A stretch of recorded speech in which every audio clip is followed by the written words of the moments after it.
is a pleasure in arriving on this island. The pleasure of being the first to step foot here in hundreds of years. It is a genuine pleasure, and yet it is also banal. My presence here is of no more significance than that of every other animal. These rocks do not care who walks here, and the millennia between the presence of our ancestors and my brief journey are nothing to them. But even putting it this way is wrong. It is not that the rocks do not care, it is that in some sense they do not exist. I may stand in awe of the cliffs on the southern coast, but the cliffs cannot look back at me with contempt. They cannot do anything at all.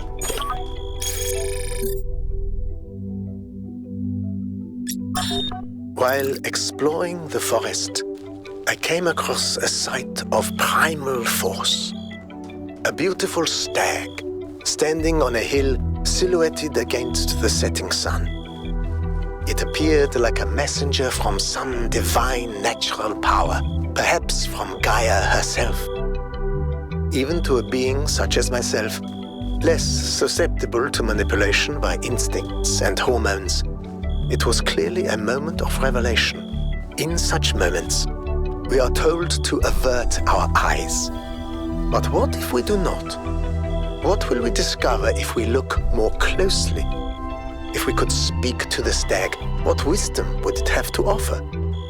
The answer is none. The stag is an animal of overwhelming stupidity, driven only by fear, hunger, and lust. There is no abyss for us to plunge into behind this revelation. Rather, the revelation is as flat and unreal as the plywood walls of a film set.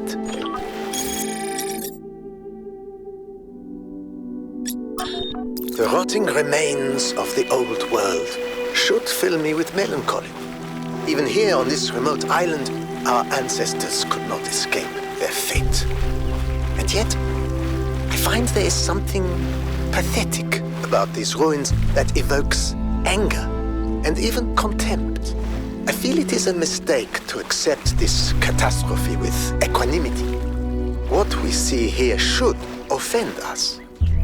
When witnessing this triumph of entropy, we should aspire to a warrior spirit, even a kind of hate of the past and its failures that will never allow such a thing to happen again.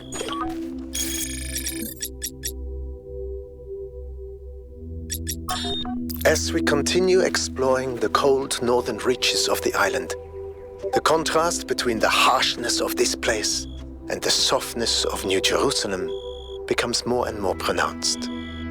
There is a kind of madness in what we are doing, going to a place that is so hostile to our existence. That does not mean there is nothing to love here. There is, in fact, a great beauty, but it is a hateful beauty, a beauty you can only love because there are places that are not like this.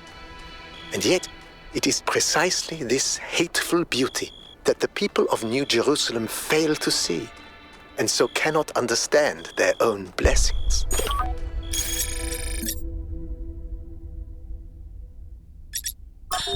One of the most foolish illusions that commonly persist is that nature is a victim and humanity is a perpetrator. This can only be the opinion of someone who has not witnessed nature at first hand, who has not seen its immense and awe-inspiring baseness. Nature is mindless chaos and eternal conflict, a system of predation and consumption whose perfect cruelty can only induce a terrified and unwilling admiration. Nature is our most powerful and least honorable enemy, a beast that consumed every last one of our ancestors and will consume us just as quickly if we are not successful in our struggle with it.